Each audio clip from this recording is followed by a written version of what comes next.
All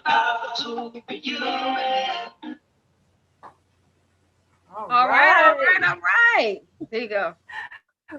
Welcome to the PPC radio show. I am so excited to be with you today. It is a good, beautiful day. How you doing, Shelly?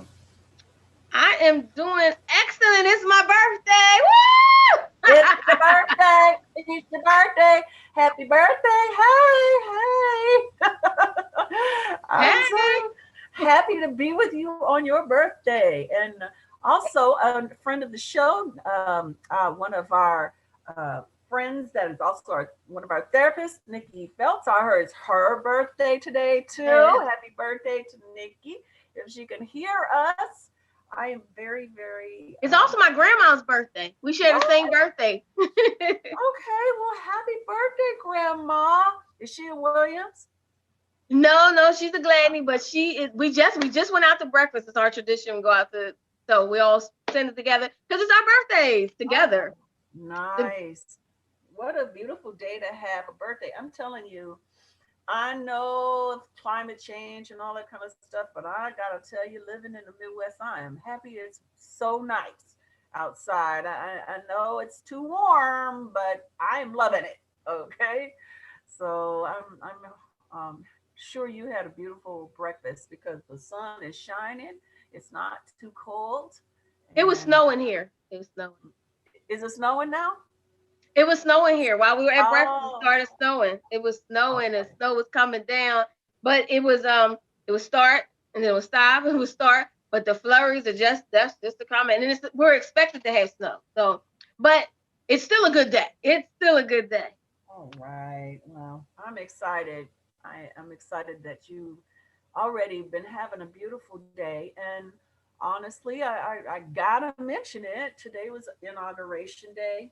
And I am telling you, I didn't know I was going to be so emotional. I really didn't. I remember, of course, back in 2008 when Barack Obama was inaugurated, and I thought, nothing could top that for me. But I think because of the strife and all the tumultuous stuff we've been going through, today was like a relief in a way. And I know we got a long way Hmm. to go and a lot of stuff to fix and all of that, but the tone of it was so beautiful. And I was It really, is. I'm wearing my pearls for Kamala. You know the dates yeah. for wear your pearls for Kamala. Oh, I wish I had some pearls. If I had some pearls, I'd have them on. And that was the first moment that I almost cried. I mean, I'm not I cry all the time in my own life. I'm a big baby. But when it comes to like stuff out there like movies, and I'm not a big crier, but I almost shed a tear when they were introducing her. And because like her or not, love her or not, she is the first black woman, first Eastern Asian woman to be in that position. First daughter of immigrants. I mean, Jamaican daughter. She is the first in so many ways. Oh my gosh. She's, she's They don't crossing look at it. all boundaries. Look, she's Moji Coach. She crossing all. Look, she first Yes. all of it. She's like us. You know what I mean? She looks like us. And Hmm. unfortunately, that's what so many people have been fighting against us. The browning of this country, the browning of this world. People have not wanted to see that happen, and that's the beautiful thing about that. Our genetically, one drop of some Hmm. black, you brown, baby. Okay, one drop is makes you black, and that was a rule they came up with, and I agree with it. Okay, so He this, said you agree with it. You said you don't know who came up I with that. They agree with it. And that's genetics and something. Well, I agree with it too. I agree with it because they that was for our harm. That was for our harm, but I take it for our good because I'm very proud of who I am. I'm very proud of my mother's side and my father's side. So I'm a black woman, just like Kamala is. For all of you that don't want to say she's not, she's as black as me. And she's black as Shelly. We may be some, a little yellow on the skin tone. Yes, you definitely Shoot, got I actually Shelly make me look like I'm dark skinned. But I don't know why I'm looking so if y'all light right now. Right?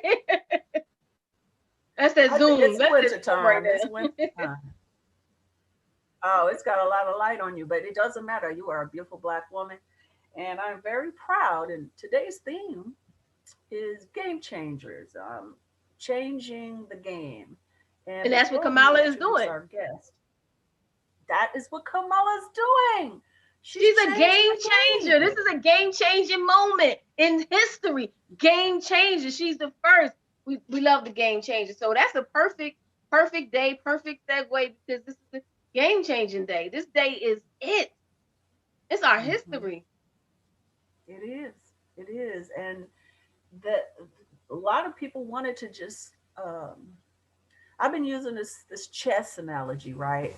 We've been playing a game of chess, not white against black, not rich against poor, but free against shackled, democracy against anti-democracy. That has been the game that we've been fighting for a long time, but especially the last 4 years, it came to a precipice. We have been fighting. Can we survive an authoritative person and his followers? Can we survive it? And they were very close to getting our king, that king democracy. They were very close. So I feel like we are continuing to move these chess pieces back towards democracy, and hopefully this new game also incorporates the people who built this country. The people who built this country are Mm-hmm. not European.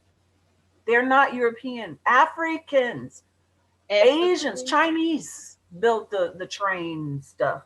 The Native Americans,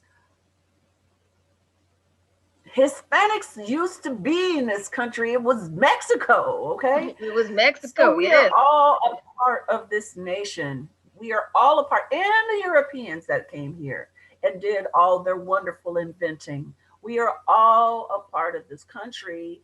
And so hopefully we are on the right track towards unifying.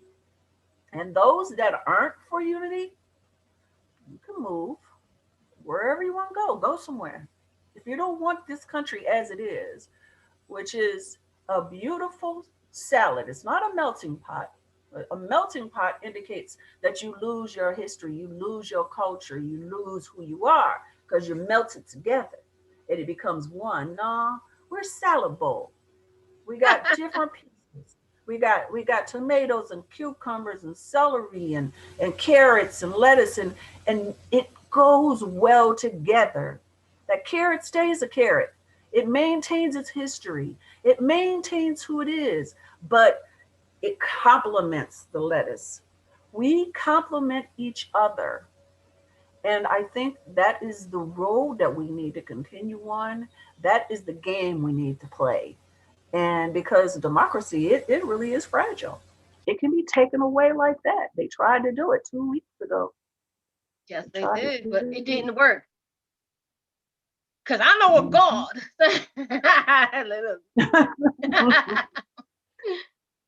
Exactly. So our guest, should we move on to our guest? Our guest Yes, is a yes. wonderful lady, a friend of mine, one of my closest friends in the Midwest. Her name is Thea Kamara. She, along with several other people, have blessed me because they've been reaching out to me and saying, you have got to talk to this person on your podcast. You've got to talk to this person on your show. They have amazing stories. And so my friend Thea Kamara told me about Renata L. Frazier, who is from Chicago originally and lives in Illinois. And this woman's story is amazing. She wrote a book called The Enemy in Blue, which when this occurred, had quite a lot of people paying attention. But her story is still relevant today. I'm not going to tell you her story, but I'm going to say this: her life was a game changer for herself, for her family, her community, for the state of Illinois, and I think also for our entire country when it comes to being a Black woman in a white world. She changed things, especially in law enforcement. And so, if we can bring on Renata L. Frazier so she can join our conversation. Hi, Renata. Hi, how are you? Hi. So well. It's nice to see your beautiful face. Thank you, I likewise. think I was embarrassing Renata because when I read your book, The Enemy in Blue, it was an easy read. I got through it in a day because it was just one thing after the other that I was like, I can't believe this woman has survived all these things. So why don't you start us off in your beginnings, your childhood in Chicago? Tell us a little bit about that. Gladly. I was born and raised on the west side of Chicago. I was born to a very young mother, a teenage mom, and a teenage dad. Um, they were married. I had an older brother at the time, and my mom ended up contracting hepatitis.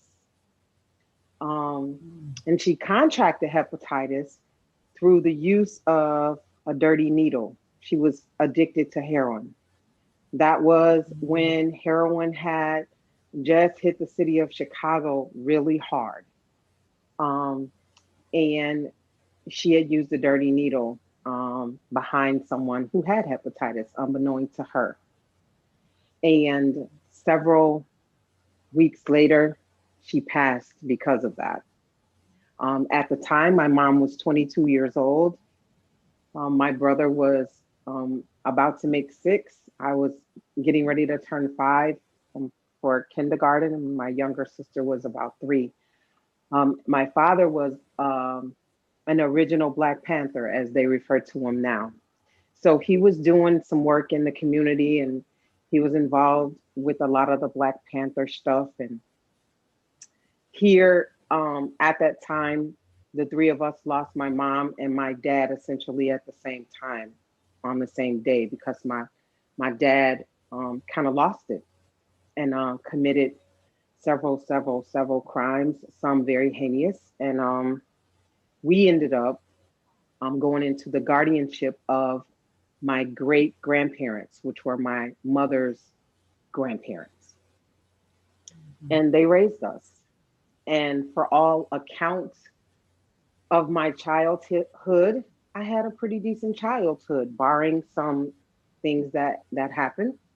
But they raised us with a sense of morals and values. They raised us with a sense of integrity and talked a lot about what's in a name and why your name is important and why your reputation is important and the things that you should do to build a reputation and defend it. Um, During that time, as I was growing up on the west side of Chicago, my grandmother, which is my mother's mother, was extremely instrumental in raising us as well. She was a devoutly spiritual woman, and she laid the foundation of God and family. And that is what I built my life, the way that I think, the way that I move, the way that I believe, and the way that I defend. I built it off of that, the things that I was taught as a child.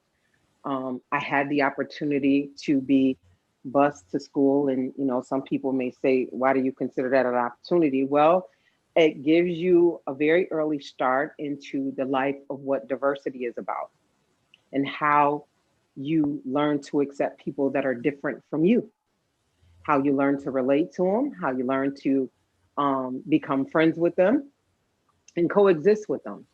Um, I later went on and decided to pursue higher education, and I got married really young. I had kids really young, and there started my adult life. Um, and one of the main reasons why I ended up relocating to Springfield, Illinois, how this whole Renetta Frazier and the Enemy in Blue story even came about. So I know growing up in Chicago too. I was from the South Side of Well, Chicago. Uh, yeah. So I think I might be a little older than you, but we're around the same age. hmm So I know that at that time, not so much anymore, your church upbringing really affected the choices that you made, you know? And so I know that I had, growing up in the church, a sense of justice, a sense of right and wrong, and rules and laws, and the way you live your life, which is very different than kids these days, because church has fallen out of popularity for a lot of good reasons, and there's some reasons why that's happened. It's not, some in the church have not done right by the gospel. They have not necessarily lived like Jesus lived. And so a lot of people have fallen away from their faith, and children aren't haven't been raised in the church. And I think it's very obvious the kids that have not. Um, so my perspective of police officers was right in there with my perspective, coming from my age range, that of law, of order, and my father was a police officer. And so that was my life. That was my childhood growing up like that. And Shelly, how did you feel about, uh, did you grow up in a church? Are you, Yeah. you know, I grew up in the church. so, Absolutely. I've been in church since I was 2 years old when my mama brought me in there to go to Sunday school. So when you think about church, when you said that, I wanted to say, I don't think the church has failed us. I think that there were so many micro mini churches that popped up from people not maybe called, because sometimes you say I'm going to be a preacher, and doesn't mean God called you that person to be a preacher. So I don't believe it's the church, the churches as a whole that failed. I believe it was people that probably were put themselves in position. You know how they believe their own hype, and they said, I got a good word and I'm going to put this church up, and then found out that they're like really they're just the devils themselves. You know what I mean? So I can't say that the church fails. I believe that if we really sit back and think about it, that it probably was somebody, a bunch of these churches, it seemed like it was a church on every corner, popping up, popping up in people's homes, popping up on the popping up everywhere. So I don't believe the church failed, as I believe there was people who just were put in these positions because they wanted to. And as far as authority in the churches, I don't know if we ever talked about cops or police in the church obey the. I mean, of course, we had that scripture that says obey the law of the land. That's all we knew. Obey the law of the land. And if you don't know the law of the land, that's all you lost right there. How do I know the law of the land? But that's all we were taught: obey the law of the land. But we didn't talk about police and police or your friend or anything like that. We didn't really go deep into it. We just talked about Jesus. hmm hmm yeah, well, we did too, but I'm just saying that just law and order, it kind of like goes together. You know what I'm saying? Right. In the Bible, God ordained for Saul to be king, and Saul was out trying to kill David, the new ordained king. But Mm-hmm. David was like, I can't do nothing about Saul because God made him the king, and God has made certain people an authority, and so it's not like the police were in church. That's not what I mean. I mean that we um, looked at uh, law and order from a lot of different perspectives, differently than those that are even in it do. And that brings me back to Renata. So Renata, tell us the story about when you made a decision that law enforcement was something for you. Well, and then even before I say that, I'm gonna just, kind of expound on what we're already talking about. I was raised in a household where hierarchy was extremely important. There was a hierarchy.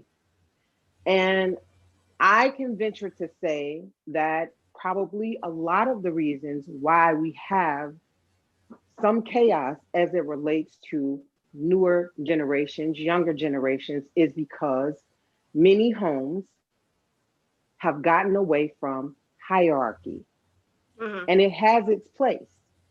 In the home, in the family where I was raised, there was a great grandfather, a great grandmother, a grandmother, a grandfather, and then it was your mom and dad, and then it was your uncles and aunts, and then it was us kids. And we lived by that hierarchy. My great grandfather was king, and a lot of what he said, that was law, and everybody followed it. And as a kid, you dare not step outside of the hierarchy.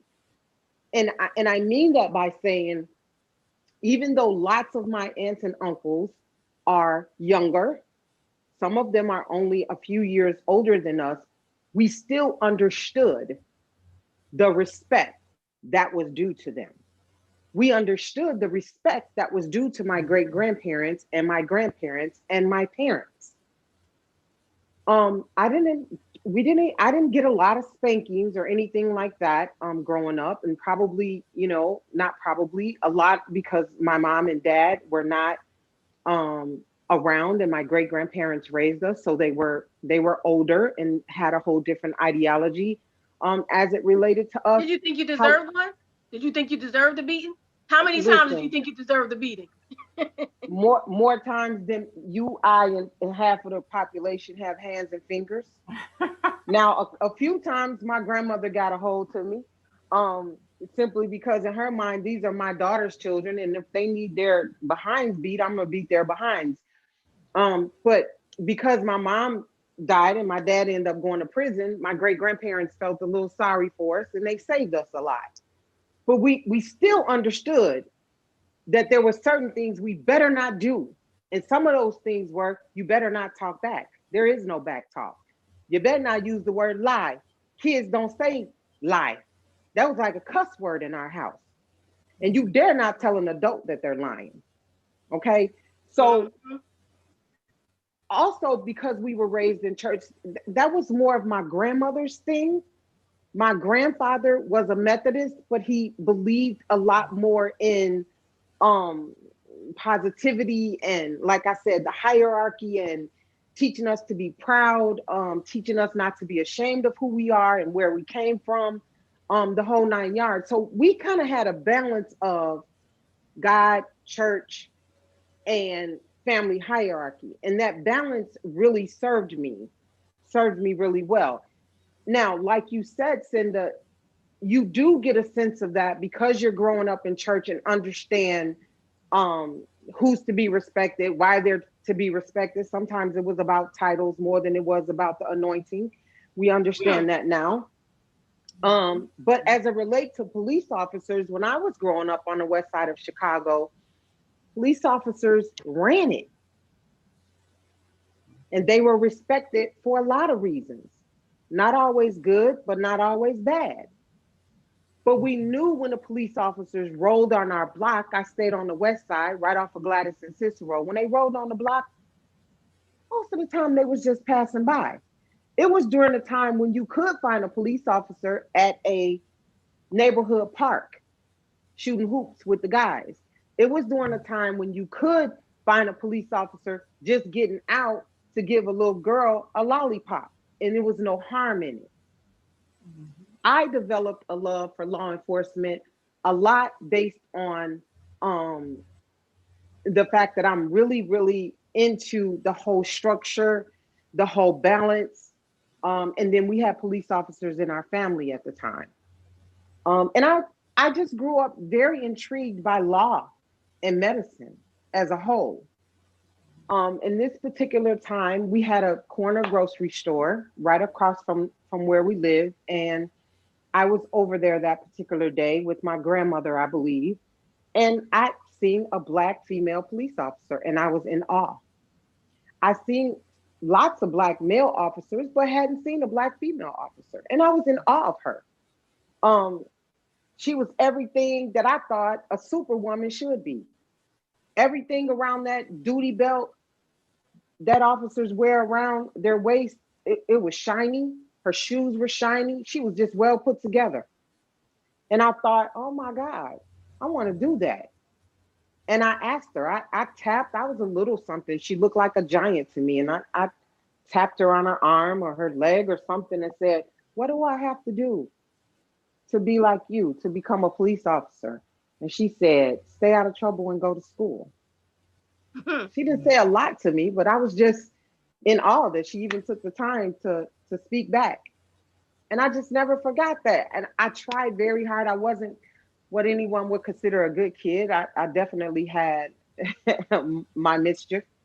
But I did try really hard to do well in school. I tried very hard, very conscious about not breaking the law. A lot of that had to do with what happened with my dad and the fact that my great grandfather came from Shreveport, Louisiana. And his whole thing was don't get a white man a reason to use the power of the pen over your life.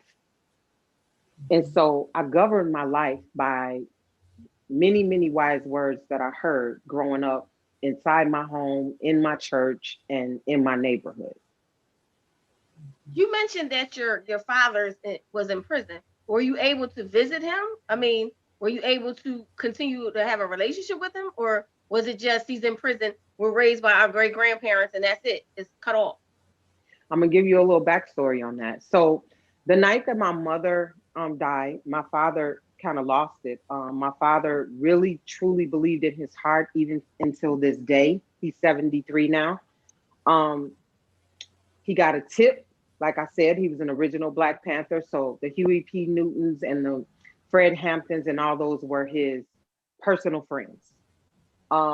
He got a tip that he believed they had given him the information about the people that he believed was supplying heroin to our neighborhood and to our community, and hence caused my mother to lose her life. My father went out that night and he was on the path of revenge.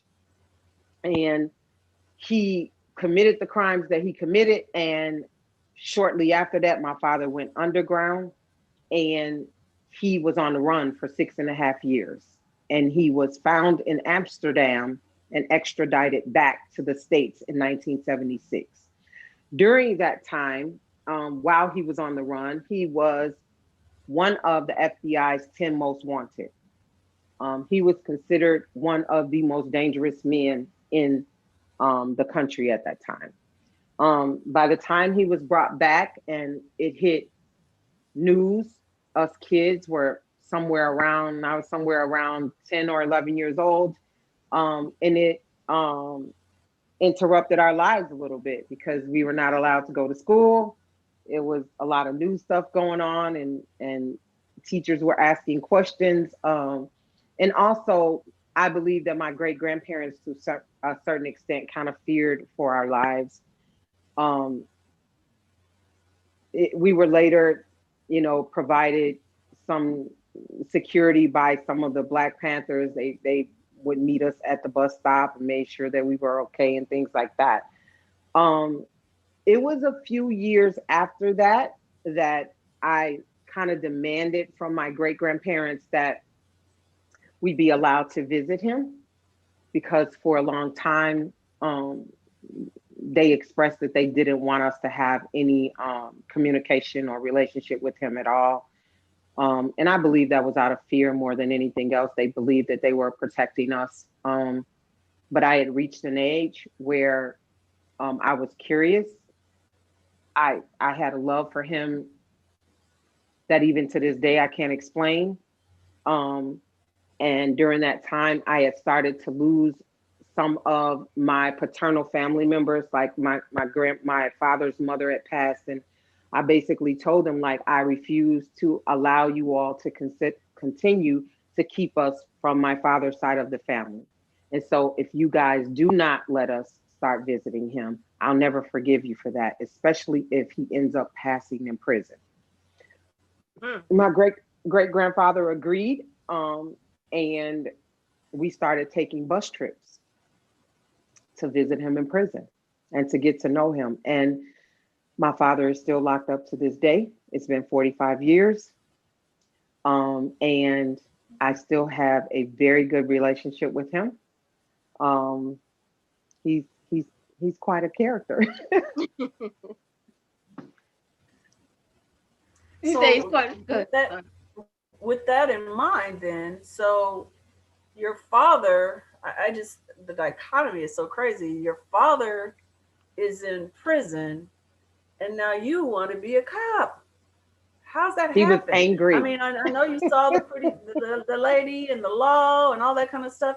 We have to, before, we're not really going to do the commercial thing today um, because of our production issues. We're just gonna roll through this. If anybody needs a break, let us know. Shelly will tell Sure. us about some of her phenomenal things that she's doing that you might benefit from. But for right now, Oh, we're gonna keep on talking because we're gonna bring on our professional Reverend Pugsley after the top of the hour. I really need to get into your experience being a police officer in Illinois. Can got you you. take us there? You made a decision to do it. You're living in Springfield with your family. Your husband is like, and I'm just gonna tell you, her husband is like, and there's too much bad happening here when it comes to Mm. racism. You Yep. can no, babe. I don't think you should do that, right? That's what Yep. happened, right? That's what And happened. I feel like I lived it with you because I was like seeing the movie in my head, and the husband like, no, baby, this is not the route for you. Uh-uh. But Mm-mm. he gave in because he could see how important it was to you. So what happened when you went into the academy? How did So your role begin? I'm gonna give you a little backstory. I was attending Malcolm X College. I was working on my associate's degree at the time, and um, right, as I was on the cusp of graduating with my associate's degree, I applied for the Chicago Police Department, and was going through, all of the different phases, and had gotten to the last phase. And at Malcolm X College, I went in one day, and there was a big, kind of workshop thing going on, and University of Illinois Springfield was recruiting what they call non-traditional students. They were trying to get their numbers up, and I went over and inquired about it. And they start telling me, all the different requirements, and I was like, I'm interested, but I have kids. And they were like, oh my God, you're perfect. We're looking for people that, are not just, they're young and they're coming out of their parents' home. Like I had what I call baggage. Like I was divorced and I had 3 kids at the time, and I was trying to finish an associate's degree. And when they got back to me and you're accepted, we're going to pay your tuition. We're going to help you with housing. We're going to help you with childcare. Just come on. And to me, it's like a win-win. I get to leave the west side of Chicago. I get to take my kids and put them in a better environment. I get to earn a bachelor's degree, which was another one of my dreams. And they're going to help me. Like, you can't beat this. This is win-win. And so I passed up the Chicago Police Department to pursue my bachelor's degree. That's how I ended up in Springfield, and got to Springfield, getting close to graduation, finished graduation, met this guy. We're married. I have another baby by then, and the Springfield Police Department puts it out that they are hiring. I start the application, and then I go say to him, hey, they're hiring. The cutoff age is like 34. If I'm going to do it, I need to do it. And he was like, no. Springfield has a history of racism. They're racial. They discriminate a lot. I don't want you doing it. And, at that time, I'll say at that time, because I got to add a little human to it, I was a little submissive, just a little bit, because I've always been a little stubborn and dominant and everything. But I was like, well, I'm going to back down for a minute, but I know I'm going to do this. I just got to wait and talk him into it. But I'm make him think that I'm submitting. So, I did a whole lot of praying on this brother. Like, Lord, if this is really meant for me, you're going to have to touch his heart, because I'm telling you I'm doing this. And I mean, it sounds funny, but he came back to me and said, you know what? I don't have the right to tell you can't pursue something that you've dreamed of. If you want to do it, you got to go for it. And I'm going to back you. I applied. Unbeknownst to me at that time, the local chapter of the NAACP there had just sued them. And they had entered a consent decree that they were going to increase their minority representation there in Springfield. I didn't have any clue about any of that. I just thought, I'm a little nappy head Black girl from the west side of Chicago who mama died and daddy went to jail. And I tried my best to stay out of trouble and never get arrested. And I got married and I had kids and I got a bachelor's degree and I'm a perfect candidate. That's what I thought. I applied. I went through the phases. I got hired. And now we fast forward to the Illinois State Police Academy. And they was in there giving me hell and I was in there giving them hell back. And I can't tell you how many times they said to me they didn't want that Chicago bullshit at their academy. Because I don't care what I did, they kept saying that Chicago was coming out. You got a Chicago chip on your shoulder. You got that Chicago walk. You got the Chicago facial expressions. And a lot of times while they were talking to me and I was standing at attention, I would be saying in my mind, what the hell is the Chicago walk? What the hell is the Chicago chip on my that's shoulders? just code. That's just code. That was just code for Black woman. I would say you Strong just code Black for Black. woman. You know, What'd you say, Shell? That's what I would say. This is code for Black. Chicago just mean I can't say you got that Negro or whatever, Exactly. So, That was code. I'm just matriculating through and in my, Black mind, I'm getting my ass kicked, but I'm determined to do this. And can you tell them a couple of stories of that time? Just tell them a couple things that happened. It made me so mad. Let me tell you a couple of things that really, really stand out to me because to me they were major. One, I went in, I'll say this, I went in a 34-year-old wife, and I had four biological children. We were also raising my husband's son at the time and my sister's son at the time. So I had 6 children at home. He was at home trying to hold it down because we were required to stay on campus. I went in out of shape. I let me tell you, I had to call on my ancestors just to make the 1.5 mile run to qualify. So that's how out of shape I was. But by the time we get into the academy, there's a lot of physical activity going on. And I wasn't real good with running, but I could hold my own in a boxing ring and anything else. But we were required to run somewhere around 3.5, 6.5 miles 2 or 3 times a week. And probably a lot with me being overweight and out of shape is what caused the bursitis in my hip. I developed bursitis in my hip and was in excruciating pain. And I had complained to the command staff that I was having a really tough time, even to the point that walking in formation was hard. They ended up sending me out to let a doctor look at me. And as a result of it, I was diagnosed with bursitis. And the orthopedic doctor that I met with essentially took me off of my feet for about 4 weeks. So I was on crutches. The command staff were very upset by this because that meant that a lot of what they were trying to take out on me They were doing it physically through physical activity, and they were not able to do that anymore because I could not run.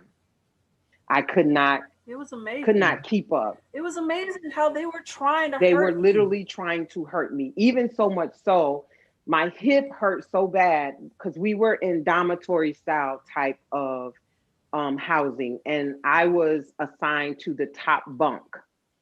And just trying to get up to the top bunk, I would be yelling, scrimmaging in pain.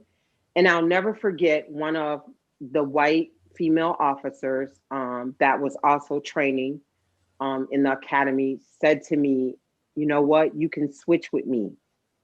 They don't even have to know. If we get up early enough in the morning, we can remake our beds. And by the time they get in here, they won't even know that we've switched." Well, probably one of the other white female officers, because I was the only black in my recruit class at the time, only black female. Um, Probably one of the other ones snitched about it, and they had a fit, and they were going to demand that I continue to struggle to get on this second bunk. Um, and I had to stand up and refuse. I can't do it. Physically, I can't do it. I don't care what you all do to me. I can't get up there. I'm in too much pain.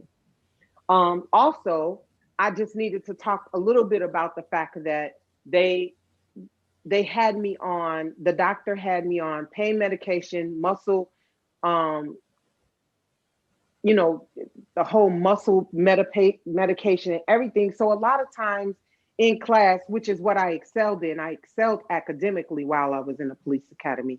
A lot of times, I'm going to be honest, I fought through haze. I was in a haze Hmm. from taking the medication that was prescribed. And I literally would consciously talk to myself during class and say, "Stay awake. I don't care, stay awake. I don't care, memorize it. I don't care, write it down." During our free time, when a lot of the other recruits, because they were much younger than I, most recruits go into the police academy at around 21. I was much older. I had a lot more responsibility. A lot of them live with their parents. I went home to a husband and kids on weekends, and I did tons of laundry, and I relieved him, and I cooked, and I did grocery shopping and helped kids with school projects on weekends. So when I came back, I didn't have time to hang out and talk about how many bars I had went to and how many, and whether I got laid or not, because I was too tired to get laid when I went home. Um, I studied because I was trying hard to prove that I could hang. So that was one of the stories that really stands out in my mind. The other one was the one that caused hair on the back of my neck to stand up. And that was when one of the black recruits, he was a Kankakee officer because recruits from all over the state of Illinois train at the Illinois State Police Academy. He came to me one evening and said, "Hey, I just want you to watch your back because when we came back from this last scenario, I was on the bus with a bunch of these guys, and about six of them were joking and laughing about chaining you up and dragging you from the back of a truck. And you need to watch your back." And I said, "Are you willing to give me their names?" And he said, "Yep." He gave me their names, and I reported them to the command staff. And the wrath of Hades came after that. They were mad, they were angry, um, and the command staff had no choice but to investigate and become involved because too many people knew, because I blabbered my mouth and told everybody that would listen. I put it in a written statement, and I made sure that I had copies of the written statement. And the command officer over the recruits at that time, Sergeant Tracy, I believe his name, literally looked me in my face and told me that the only reason why the boys were being terminated was because they lied about it when they first asked them. It wasn't because of what they said. Mm. And one of the policies at the Illinois State Police Academy was that you would not lie. If you were asked a question, you were held under oath to be honest about it. I, So this is why I say you're a game changer, because I know a lot of people would have just grinned and bared this entire experience. I mean, That's what I would say. You're meek. I mean, right now you're being really modest. As a reader of the book, am gonna tell you guys that she's not really helping you to understand that all these issues that she was having was because of what they were doing to her. Yes. The physical trauma, the emotional trauma, the psychological trauma. Now I understand we're reflecting, we're thinking back, but I can get mad right now thinking about all the stuff that you dealt with, but you kept on going, you kept on pushing, and you kept on trying to be the very best that you could be in spite of it. And to me, that's what makes it a game changing thing, because somebody else might have quit. Somebody else might have curled up in a ball and cried every day and didn't do a thing. Somebody else would never have told on those guys. They would have just pretended like it didn't happen, which would have made things a lot easier. But you never stopped. And I just think that makes you a hero to me, because you stood up in spite of everything. You stood up to this, because there's so much. This story we could talk for hours about, because there's so much more to it, and I want to get to your case against them and how the case came about and why the case came about. And then we got Brian, Reverend Brian, coming in next 10 minutes. So there's just too much to it. But this is a conversation. Shelly, you got something you wanna? Yeah, I wanted to ask about. All right, so the moment the young man came to you and said, "Listen, this is what they said," and then you ask him, can I give the names?" Was he thinking this could get him in trouble? This could get him. He might be underneath he might have to fight a little harder with his job. Did he face anything after that? Because he had to, because the only proof you have is his word. So did he have to face anything? Did he have to stand up with you? The thing with him, he was a former army, if I'm not mistaken. If I am mistaken, forgiveness for that. But I know he was a former serviceman, and he was already well respected because of that, because he had what they call esprit de corps.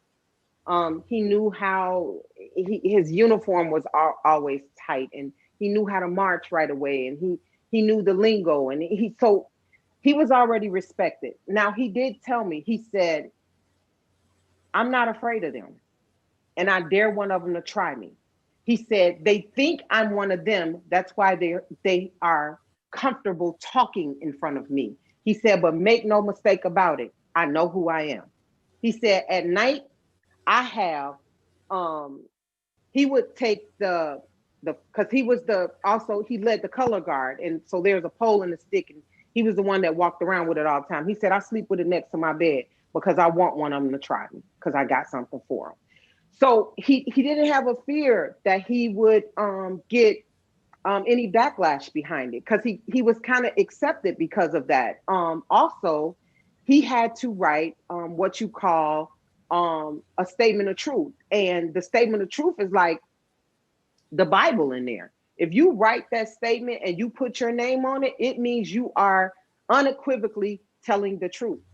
And so he wrote the statement. And when I wrote my statement, because they separated us. When I wrote my statement, and they ordered, it was a gag order put in place. So I, and none of the ones that were accused could even speak to each other anymore. When I wrote my statement mirrored what he told me. And so the one officer that they put in place, the sergeant that they put in place to kind of lead the investigation, that's what he kept saying. They're saying the same thing. We can't ignore this. So when they called the guys in, the recruits, it was 6 of them, they initially lied, but 2 or 3 of them told the truth. And they told the truth exactly the way the statements was written by this other Black officer. So they knew they had him dead to right. But just like you said, Cinda, it was so much of what I experienced. It at every turn, it was something.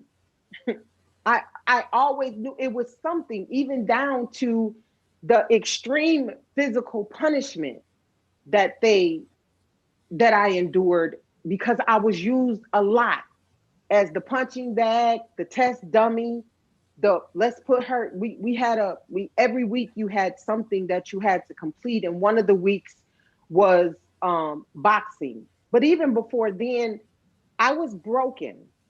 I was very emotional about it, and it broke me to a certain extent that they would even have that level of hatred for no reason. It was brought on by the things that they were being told by some of the command staff about me.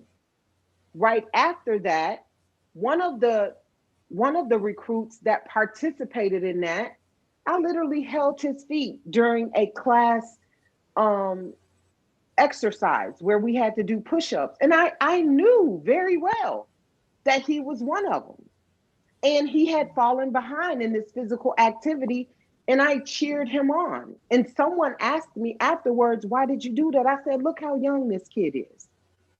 He has no clue why he's even doing what he's doing and why he's saying what he's saying. He's doing it because he's motivated by other people to do it. I don't have a reason to hate him. I need to hate the spirit that's behind what he's doing. Right. And the other thing in the back of my head, being from Chicago, was I wish one of them would. I want them to try it. Because I think they got the right person, but they really do got the right person. Because I'm not going to just lay down and let y'all chain me up and drag me anywhere. It's going to be a fight. So, and that was the same way when they put me in the boxing ring with a male recruit. When they paired up all the other female recruits with female recruits, they paired me up with a male recruit, and I beat the shit out of them because I'm from Chicago and I got a Chicago chip on my shoulders. Even so much so, we were supposed to do a 3-minute round. They stopped the round at a minute and a half and said, Frazier, get on all fours. Put me on all fours, put this male recruit on my back like he was riding a pony, and said they were going to start over again because they felt like they needed to give him a better advantage. And what he was supposed to do was take his arm and go up under my right arm so that I would fall and he would have the advantage. And while I was on all fours, all I kept saying is, the moment they blow this whistle, I am going to buck as hard as I can before he ever has a chance to take my arm from under me. And that's what I did. Now, the funny part about it is I had to use an inhaler afterwards because he had wore my 34-year-old behind out. But I was determined that this boy was not going to beat me, period.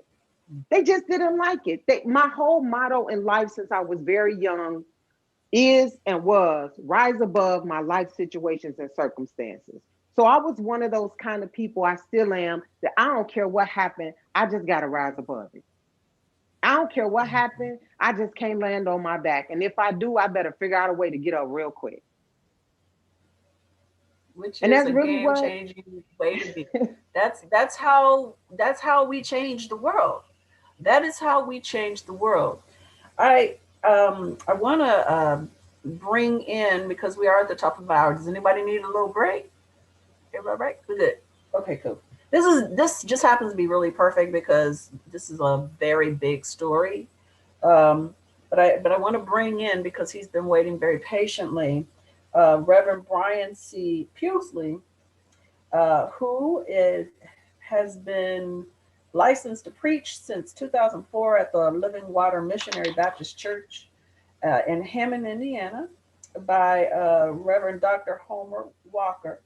And he served as an associate pastor, a youth ministry at the Living Water Missionary Baptist Church from 2004 to 2007, then 2009 to 2010, and a whole bunch more. Now he is uh, uh, doing a podcast that I am a subscriber to, and he's also extremely creatively talented. He's an actor, or a violinist, a rapper, singer, loves to write. He's promised me he's going to write some poems for my podcast, and I'm very excited to add his biblical perspective um, to this conversation, but I do want to continue on with telling it because we haven't even come to the climax of this story yet. And so, if we can bring on Reverend Brian C. Pugley, that would be Hello, great. hello, hello. Good afternoon, everyone. Hi. Hello. Hello, Reverend. Hello. Been listening to your story there, Renata, and I am totally moved. I was like, hey, I don't have to come on. I just want to listen to more about this story because this testimony has got my attention. So I'm like, I Wow. want to hear more. But hey, I understand. Gotta do what we gotta do. Yeah, because I'm trying to figure out how you get from that point to what happened afterwards. All right, how'd you get out of this? How'd you Exactly. beat them? How'd you change the game and beat them? Exactly. I'm ready to know what happened when the bell rang. I want to know. Well, Be I like, tell you what, let's continue on this conversation. Then let Renata continue the story. Yes, And then please. Reverend Pugsley, if you have any thoughts or Shelly want to have any thoughts and you want to ask any questions, let's do it. It's a conversation. We got another hour, about 45 minutes to All do it. right. And if Yes. you have any biblical thoughts, we're going to give you your time at the end Ooh, of our time to really get yeah. in there and give us your thoughts on this, Reverend Sure. Pugsley. Sure So, thing. Renata, you became a cop. You I became a became cop. a cop. Yes, I did. Yes, I did. And I'm gonna tell you one of the things that is always so crazy and so beyond my understanding is when someone accomplishes something that roadblocks and walls were built to deter them from accomplishing. It's always so surprising to me how you will have these people that will come up and say, well, she never deserved it in the first place, or she only got it because of this or that. And I'm sure, not to compare myself to Madam Vice President, but trust me when I tell you, somebody out there is still trying to figure out a way to quantify the fact that she became the first woman of color vice president by some kind of cheat system, some kind of hocus pocus or something. Because Mm. God forbid you just give her props and say it was her time. For such a time as this, she emerged. And I felt the same way about me. They came up with every reason they could to disqualify me from being bestowed this honor of being one of the members of the blue, or being one of the members that was behind the blue wall. They some of the stuff they came up with was just outlandish. Like um what? Like they what? Let me tell you, they literally said these words to me. They told me that they bent over backwards to Mm. hire me, and they bent over backwards to break the rules for me just so that I can be hired. I said, okay, well, what were they? Because I've never been arrested. I've never gone to jail. I've never committed any kind of crazy crime. What was it? Well, we went through your one of the things that they also did to me. I don't know if they did this to everybody else, but they told me that my credit score wasn't good enough at that time, and they wanted me to clean my credit up. I said, okay, because in my mind, I'm thinking this is part of the process. I later found out that none of the other people got that call. Okay, I called every creditor I had. Can't remember how many they was, but I called them and I said, look, I need to make arrangements with you all. And, even if I haven't, paid things on time, I'm going to be on time. I'm getting ready for a police officer position, and I don't want this to be one of the things that stop me. So I made arrangements. I got everybody's telephone number, got the account numbers, gave them the information about the arrangement, and I literally passed it on to them. They had me write, they had my ex-husband, because my three older children was from a previous marriage. They had him write a statement to make sure that there was never any domestic violence, any blah, blah, blah in our relationship. He was a police officer at the time, and he was glad to do it. I mean, it was just, to me, it was so many different things that just kind of blew my mind. Even went to my pastor, my former pastor of a church that I was attending in Springfield, Illinois at the time, and got statements from him, and just they dug as far as they could dig. The one thing that blew my mind that they never brought up was my father. I felt like if it was any ammunition they were going to use against me, that was it. So I never understood why they didn't use it or how they couldn't find it. I don't know. But just things like that. And my whole thing, I remember what my great grandfather used to say to us, and my grandmother used to say to us all the time: your name is everything, your reputation is everything. And so even as a young person, I fought really hard to keep a good reputation, keep a good name, and know who I represented and things of that nature. So, but I had that police chief sit down. It's formal, that it's one of the things that they do towards graduation. The police chief will come and have dinner with his new police officers, his recruits. And I'll never forget this man sitting at the table looking me dead in my eye and telling me, you better hope that you never make a misstep, because I promise you, I will get you. Because we are not happy about the young men whose police careers were snatched away from them because of what I said. So since they couldn't, you never made a misstep, they created one. They created one. And see, I had already broken rule number one, and that was, you don't tell. Behind the blue line, you don't tell. You don't tell on your own. No matter what happens to you, it's a secret. You just don't tell. I had already broken rule number one.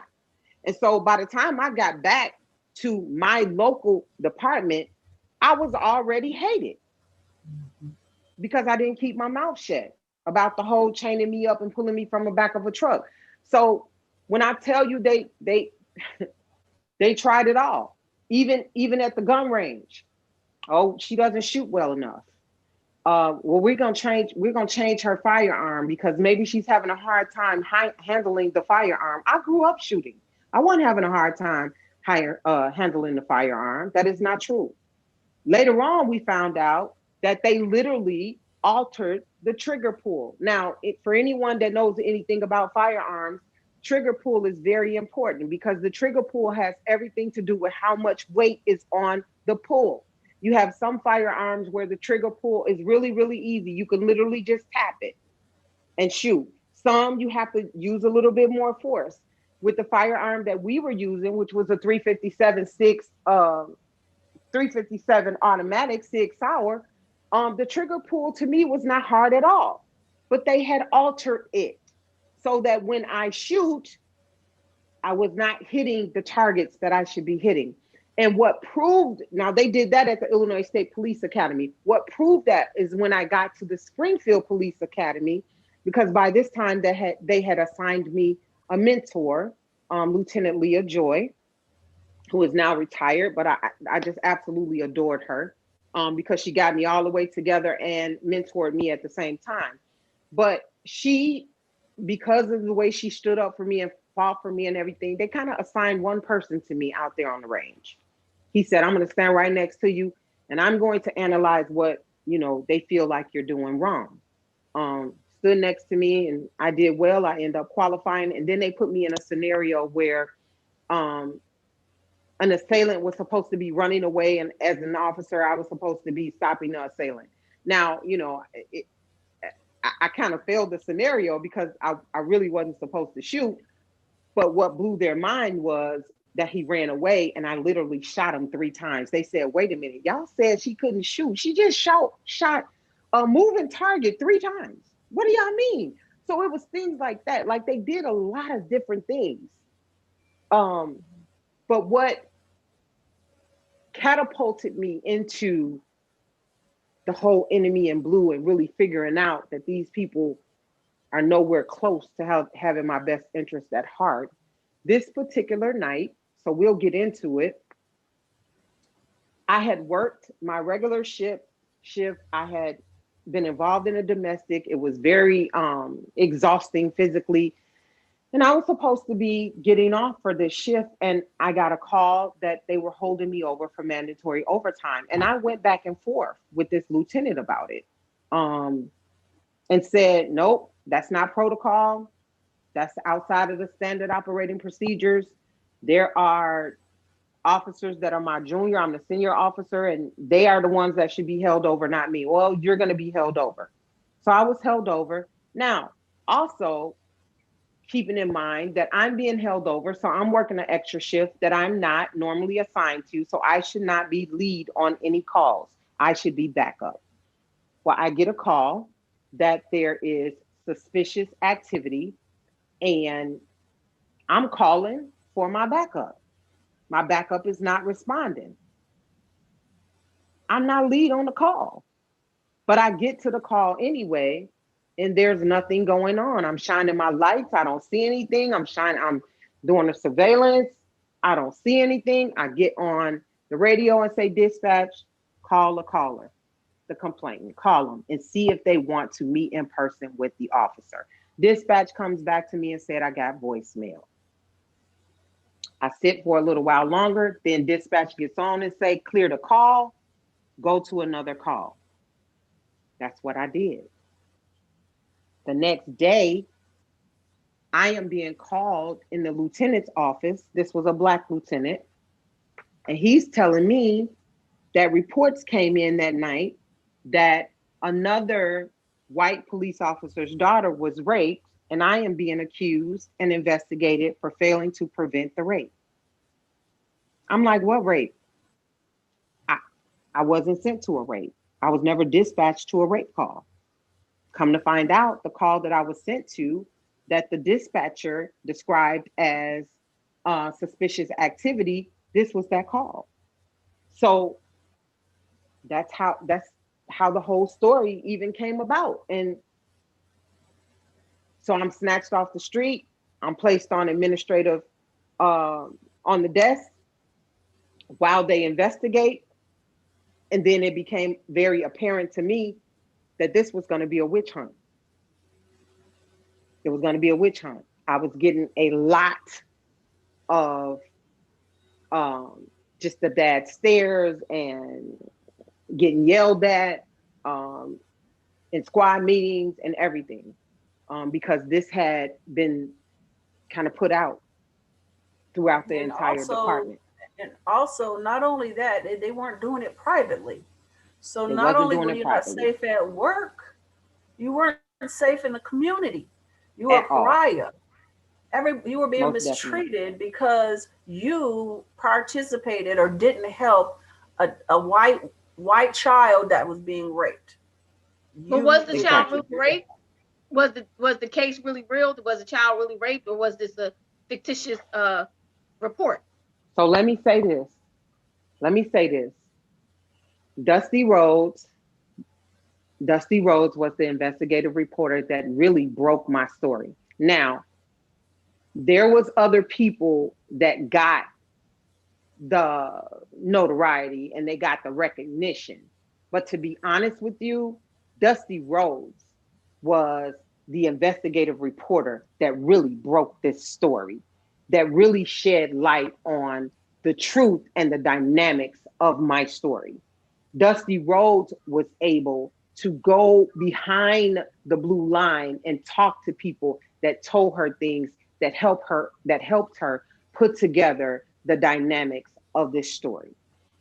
She was able to find out that this person, the white female that accused these Black guys of raping her, this stuff had happened hours and hours before my shift.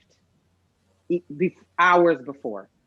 The reason why she called at that particular time is because okay, let's talk about the story a little bit more. It has been said that one of the guys that she had sex with that night was her boyfriend.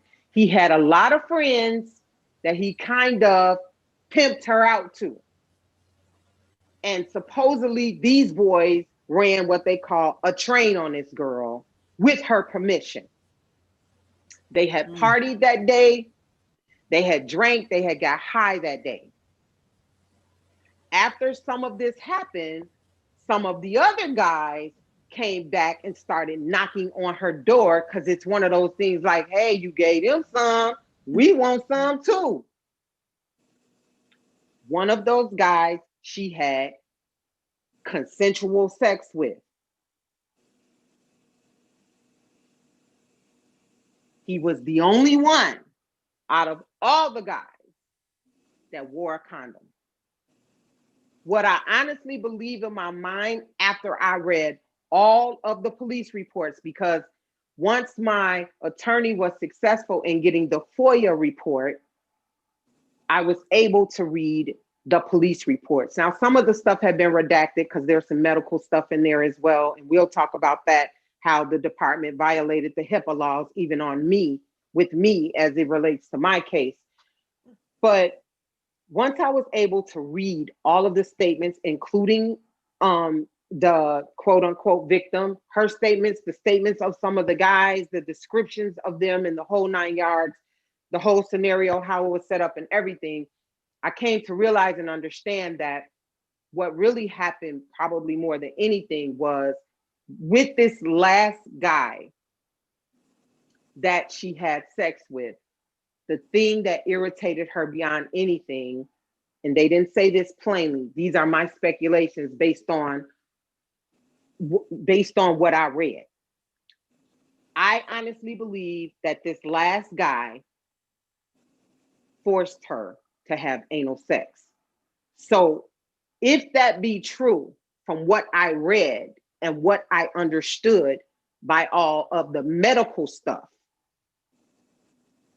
by all definition, there had to have a rape occur.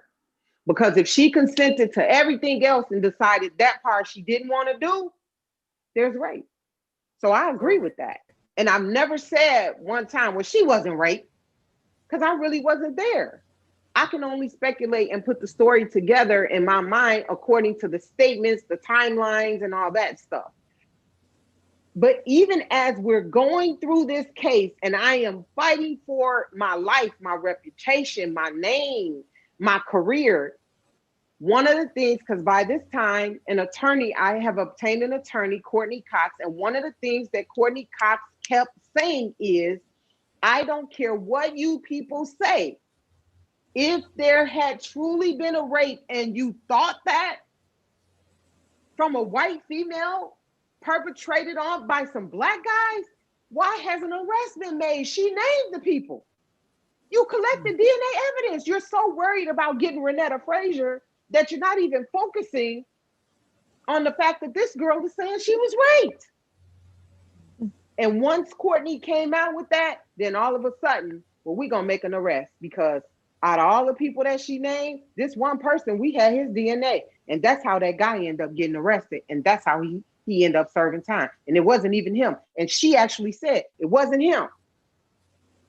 But they had to arrest somebody because you're trying to make it real that I failed to prevent a rape. So if I failed to prevent a rape, then we got to make this rape real. Even though the timelines didn't fit. Even though later on it was found out that it was 2 sets of reports. The whole thing was, like the chief told me during the recruit dinner, was, I'm going to get you. And he felt like that was his opportunity to get me. So they arrest the guy, he goes to jail. So when they arrest him, does that then do they do something to you now that they're taking away your authority? Do they fire you? What are they doing with you?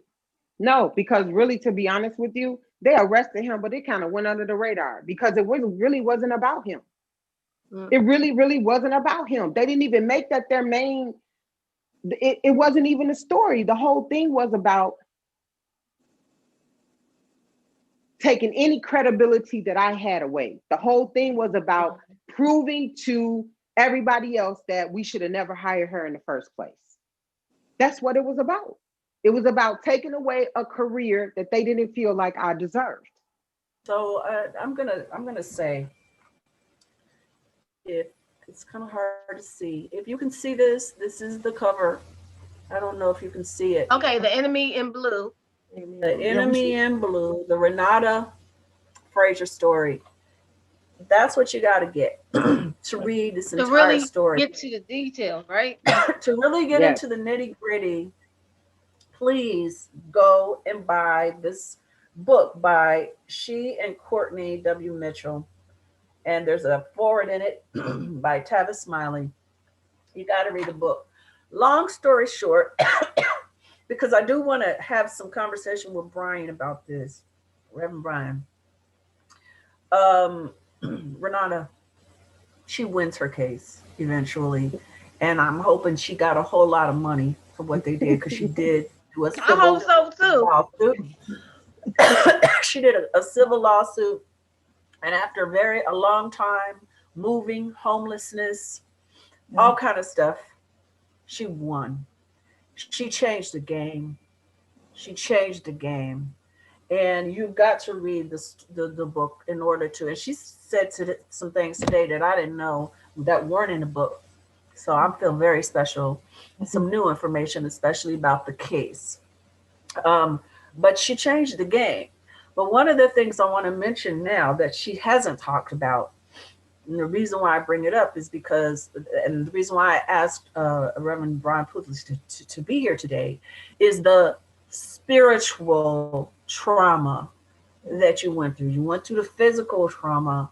You went Yes. through the psychological, mental, your community, all these things. What I received when I read this book was the one that you had the biggest issue with was God. Why was Yes. God allowing all of this to Yes. happen? Yes. Why? Tell us a little bit about that. And then, Brian, with all of this in mind, tell us your thoughts on how you would have helped her then and how you might help somebody now that might be facing these same challenges. Renata, Yes. tell us I about that part of I did. I'm gonna be honest with you. I almost lost my faith through this process, and I have a deep sense of faith that was instilled in me as a very young child, even so much so that my great grandmother constantly spoke words of wisdom, affirmation, and anointing over my life. I have been told since I was a very young child that I was anointed, and that I was born and destined to be a leader. Sometimes I love to hear it, and other times I fought with it because I also was also told to whom much is given, much is required. And sometimes I didn't want to be held responsible for what I felt was required of me. And during that time, I fought a lot with my faith and why I was being held to a standard that was higher than what I felt like some other people were being held. I couldn't I couldn't cuss out my pastor, and I couldn't cheat. I wanted to cheat. I literally wanted to cheat. And I'm not ashamed to admit that. I was at that time. I wanted to cheat. If I could have found somebody in Springfield to cheat with, I probably would have cheated with them. But I couldn't find nobody. That's what the problem was. I wanted to drink. I had never been into alcohol. I went into a liquor store or a convenience store to buy some alcohol and remembered that I didn't know what kind of alcohol to buy because I didn't know what I was supposed to drink. So, like, that sounds really silly, but to me, I was held to standards that were so high, I couldn't even numb myself from what I was feeling. I couldn't use drugs. I was devoutly against drugs because of what happened to my mother. So I was left to feel this pain. I was left to experience it with every sense of my being. I had no way to block it out. And as depressed as I thought I was, I couldn't even do the things that some people describe that they experience with the depression. Like in my whole mind, y'all, I used to be mad at myself because I had to get up and get in the shower. I couldn't even be depressed enough to smell. I couldn't be depressed enough not to take care of my kids. When they came home from school, I needed to be there smiling and acting like I was together because I didn't care what was going on. My kids needed to eat, they needed to do their homework, they needed to participate in their extracurricular activities. And so, God, I just don't understand. So you're not going to even help me, and I still have to be held to this higher standard. So I was angry with God. I didn't want to go to church. I didn't want to pray. My husband at the time reached over to pray with me one time. I said, I'm not praying, you pray. I already prayed, and God is not answering me. These people is kicking my ass. And I'll never forget one time he had a book. I can't remember the name of it, but whatever it was one of those motivational, spiritual type books, maybe Joyce Myers or T.D. Jakes. I don't know. But I was laying in the bed and he started reading it out loud. And I don't remember the words. I just know they resonated with me. And he started doing it every night to the point that I would ask him, would you read to me tonight? But I had lost the soft spot in my heart for this faith that I had been taught, that I felt like had been poured into the very fiber of my being. I lost the soft spot for that, even though I still would cry out to God. But because my grandmother taught me that God was our father, I was able to talk to him in the way that a child would talk to their father. And I used to say to God, I am angry with you. I've done everything that I know how to do to be the best that I need to be, and you still let this happen to me, and I don't understand. And it wasn't until I kind of had a day of reckoning that I really truly understood it. And let me tell about this reckoning, and maybe the pastor, the reverend, would want to come on after this. I was lying in bed. I was wide awake because I can hear what was going on in my house. And I saw what seemed to be, to me, I can only describe it as a dark spirit. So like a demon, like a stronghold type of thing. And it kind of came to me in a whirlwind in my room. And I sat up and said, what is this? And immediately I kind of went into a heavenly language and I started pleading for God to kind of, come in and take control. And I said, whatever this is. But before I could say that, two other ones came in. So it was three. And I said, God, just don't let them win. And in the process, keep my mind. Because I know if I can stay sane, I'm going to come out of this. And then I started calling my husband. He was in the lower level of the townhouse we were staying in. I also called my son, Courtney. Courtney is a very spiritual kid, always has been since a very young age. I said, I need you guys to come up here because I feel like I'm in spiritual warfare right now. That's the terminology I used. And as we were there praying, chanting, pleading, the three figures that were in there started fighting against each other. And when the dust settled and all that cleared, and I can see clear through that, I heard the voice of God say, they think they're fighting you, but I'm going to turn it around and make them fight each other. I didn't even know what that meant at the time until Dusty Rhodes got involved. And then I realized, and Courtney Cox, the attorney, got involved. And then I started hearing about how the command staff and the powers to be in a police department were literally fighting against each other because of all this newfound information that had come out. So they had lost their focus on trying to get me, because by that time they were all trying to cover their tracks and they were all mad at each other trying to figure out who spilled the beans.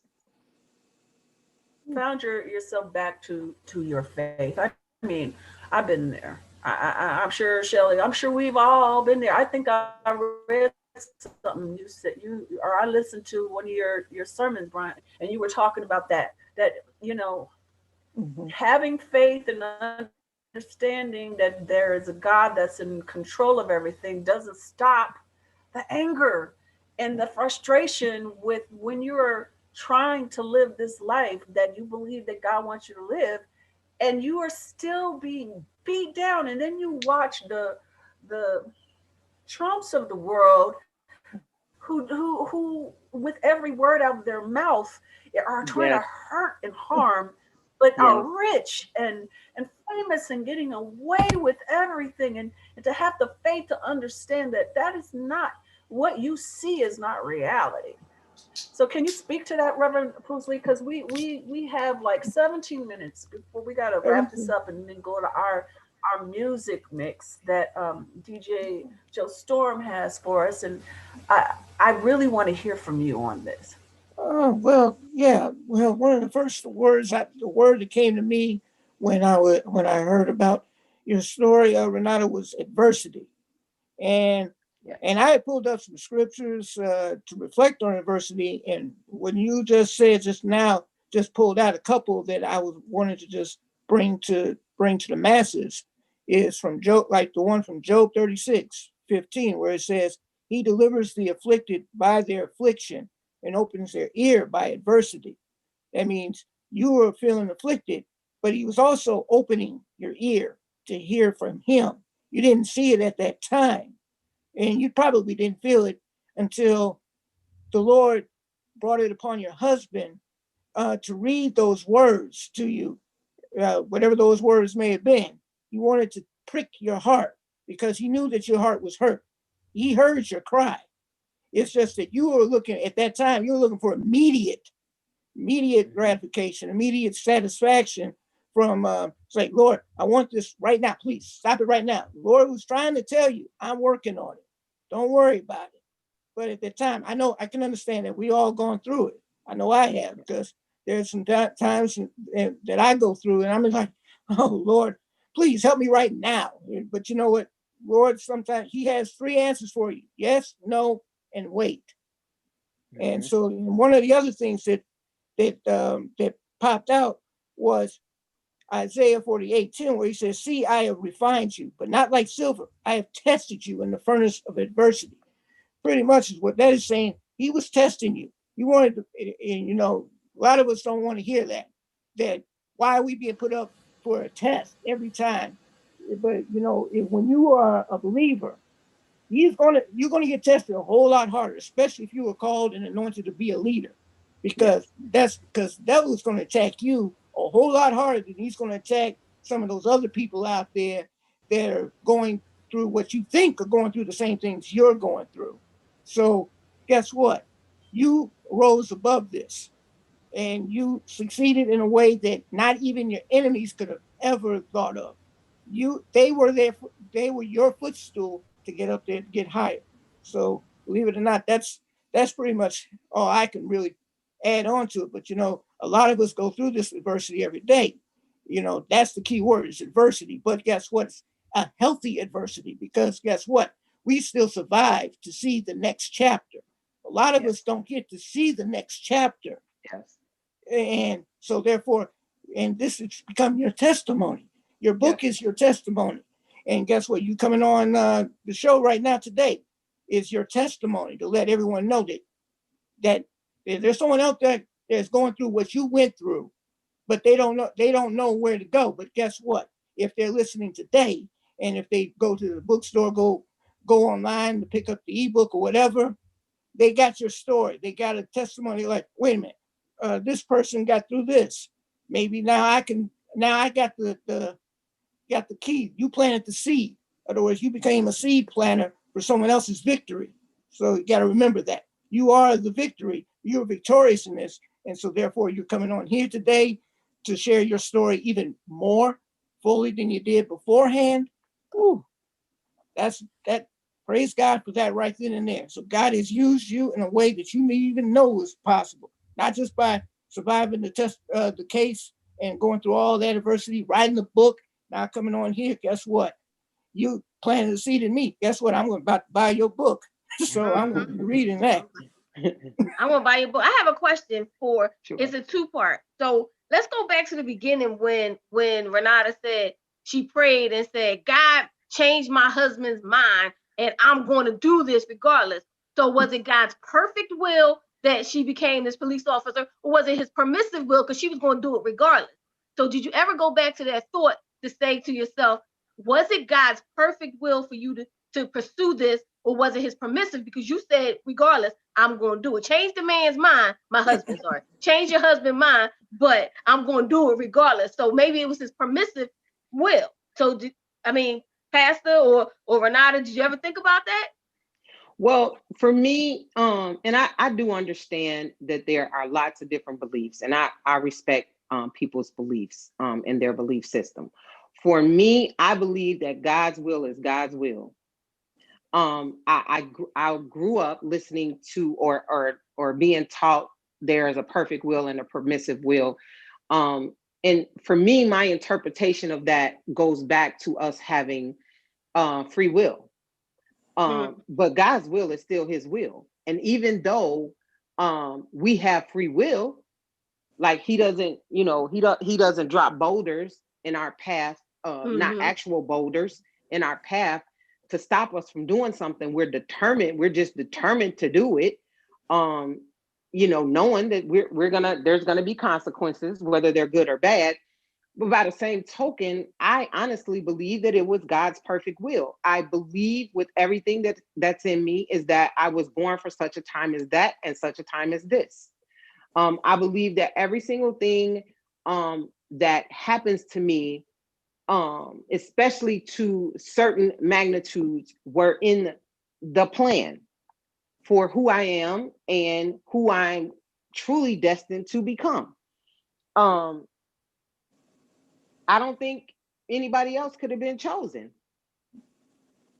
I ran into, and the reason why I say that is because I ran into a young police officer a couple of days ago, right here in Springfield, because I'm back in Springfield now. Um, and a young police officer stopped me. Unbeknownst to me, something was going on with my back lights.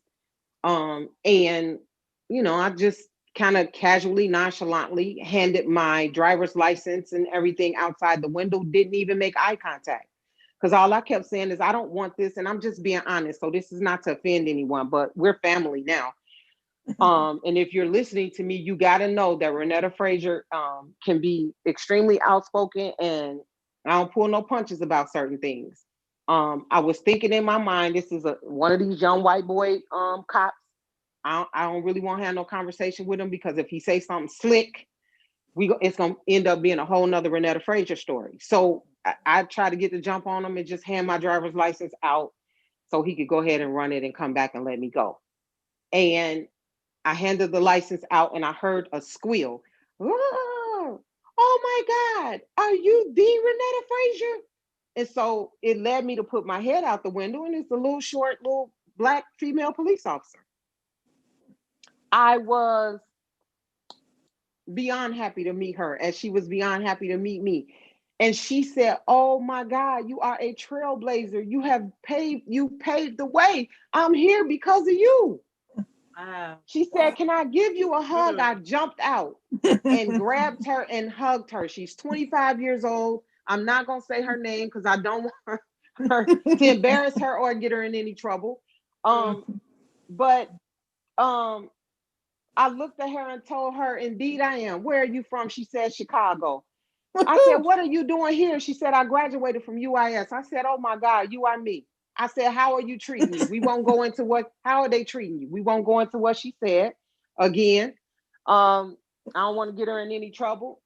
But I said, "I tell you what, if you have any problems and it gets serious, call me." She said, "You will really come?" I said, "In a New York minute." So I have to go back to saying that it was in God's perfect will that they hired me, and that I went through what I went through, and that the story unfolded the way that they did, because at such a time as this, here I am. This book right here is going to be a movie. So I'm Yes. putting that out there too. Yes, we're gonna touch and agree right now. Let's Amen. movie. We agreeing right now. Look, and look, come on, Cinda. Listen, we got an actress right here. Come on, Cinda, play that part. Cinda, play it. There you go. There There you you go. go. So See I it. mean, and I know, and I know that is coming. I know that it is. It's Everything the about time. this Right story, now, right everything now about is the it, time with this seed. This it is is the this. time. You know, when it happened, during even when the book first came out, it wasn't the There you time. go. Now is the time for this story to be told, because it is relevant today. Yes. It is still relevant, and it's more Yes. relevant today than Than ever. ever. Can you imagine if the Capitol Police had been vetted like you were Come on. vetted? we wouldn't have had what happened 2 weeks ago. Come on. Mhm. Come Okay, on. they were not Come on. vetted because they didn't look like Yes. you. Because So what a lot of people don't understand, and Cinda and I talked about this, what a lot of people don't get and don't understand about why this story, my story, and this book is so important. Because may he rest in paradise, the George Floyds and the Breonna Taylors and the Tamar Rices and the many, many, many more of them that have lost their lives through excessive force, racism, and the whole 9 yards as it relates to us and this blue line, this blue wall. What people don't get to hear is what Black police officers experience behind that blue line, behind that blue wall. You know why?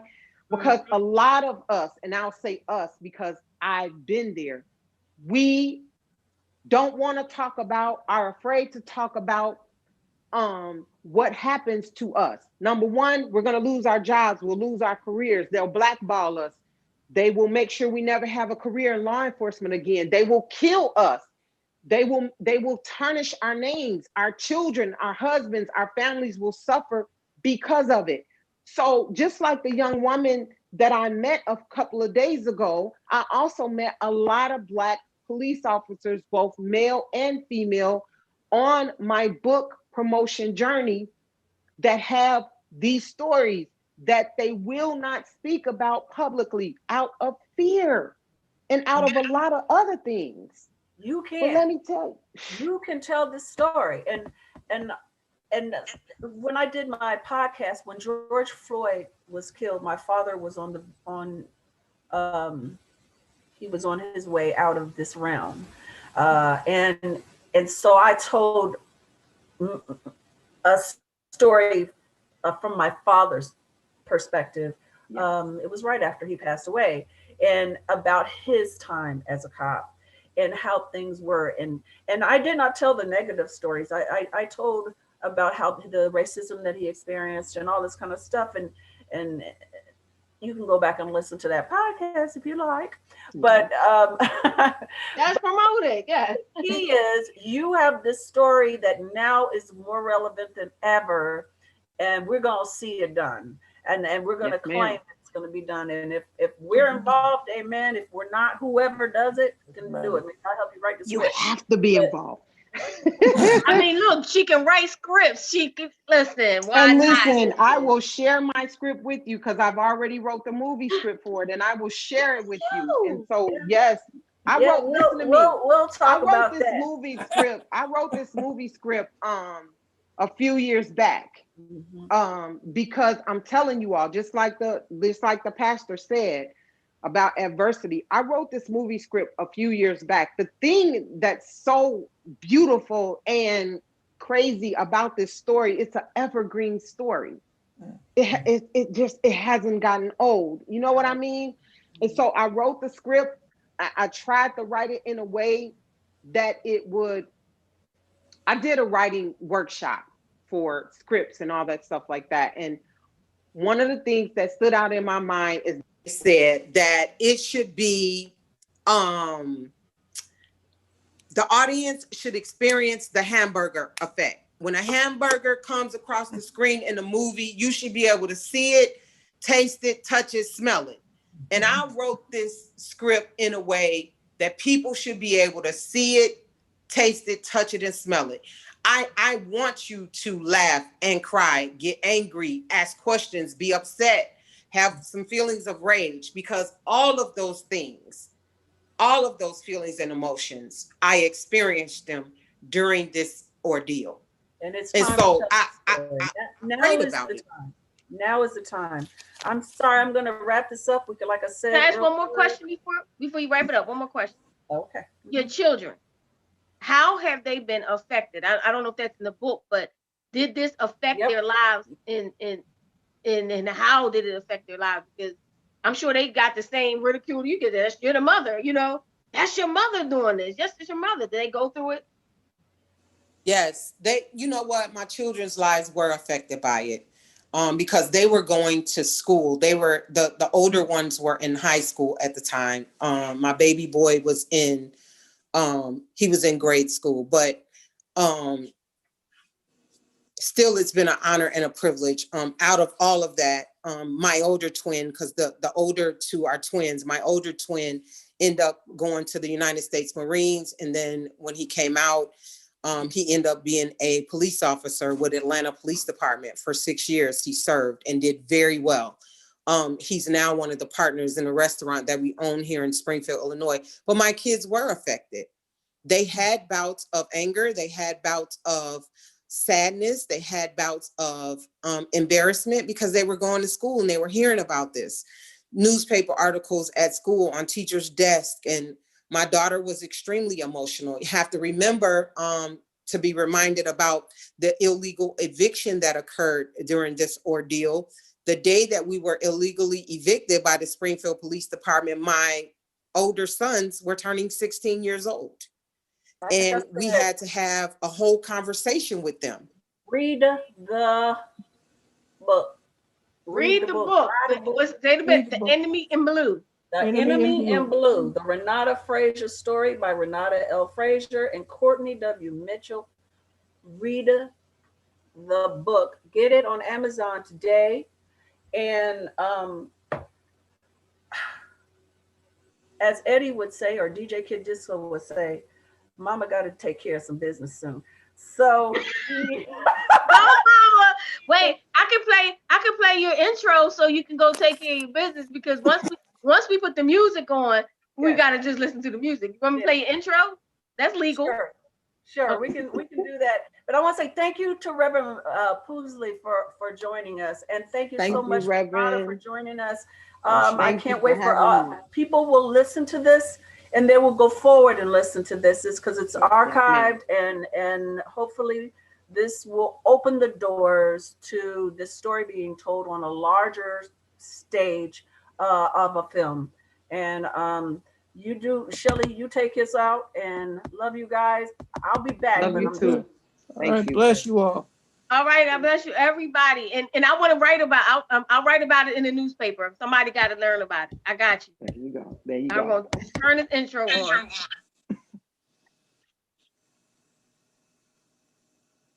Oh, it's not playing.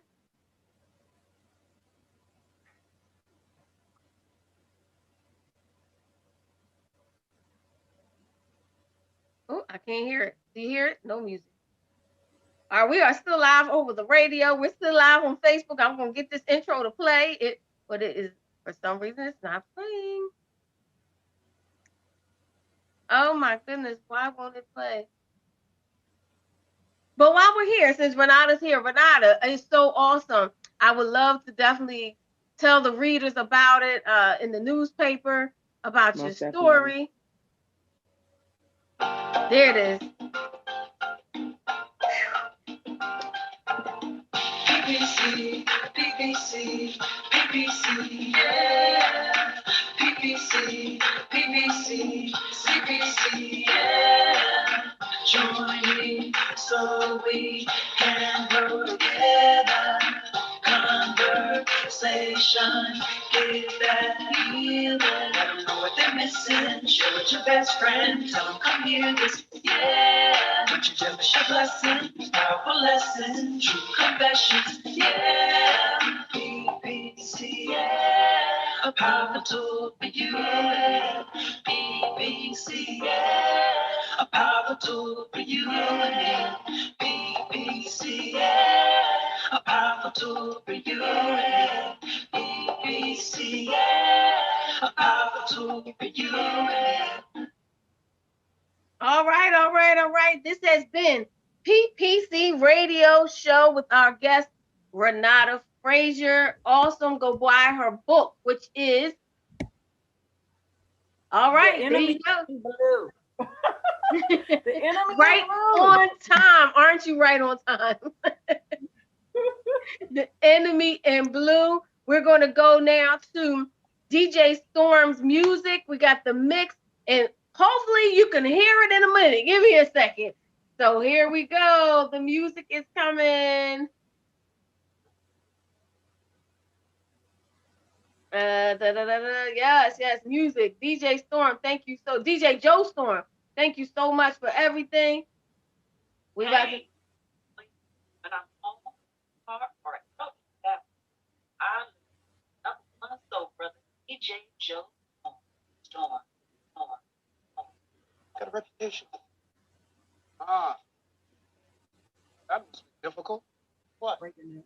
Having a reputation. Think of